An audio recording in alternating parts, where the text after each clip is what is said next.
Андрей, ось вас затримували. На якій підставі вони підійшли до вас і затримали? Я ехал в Тернику Бересть-Менск, как удельничать агитационных пикетов незалежных кандидатов. И просто на станции Барановича Центральной вышли милицианты. Они прошли несколько разов по Тернику и распынились около меня, сверили роздруковкой, как была в руках, и запытали мое имя, прозвище и сказали, что нібито я, что есть информация, что я ухиляюсь от ЛТП. Такая першочергова информация, что я обовязан просить зимі для дальнейшего разбирательства, як нас спочатку потлумачили.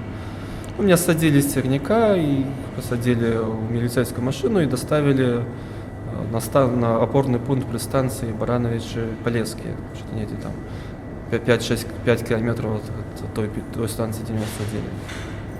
Там спочатку мне сказали, что я одразу сказал, что административно затриманы, что з Бреста поступила информация, что есть до меня питання некие.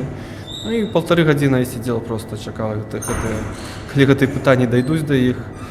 И врешті-решт они меня ознайомили с рапортом, что нібито я несколько дней тому разместил на своей сторонке в Фейсбуке информацию о мающейся отбыться акции 15 листопада. И взяли меня за это на конкурс тлумачення, что я просто потлумачу, что 15 листопада пройде встреча с кандидатами в рамках выборчего процесса, и все легально, все в рамках выборчего законодательства. Ну, позднее скончилось тем, что просто меня попередили об том, что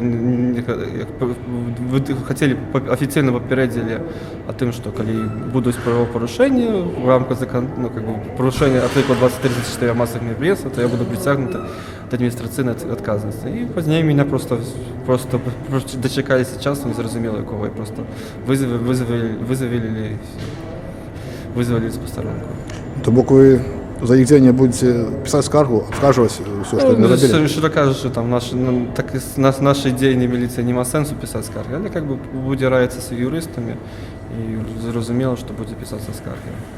Ну і ще по користуючись випадками, запрошую всіх на акцію 15 листопада. Акція цілком легальна і дозволена. Час вирішати, що робити далі. Живе Білорусь! Живе Білорусь!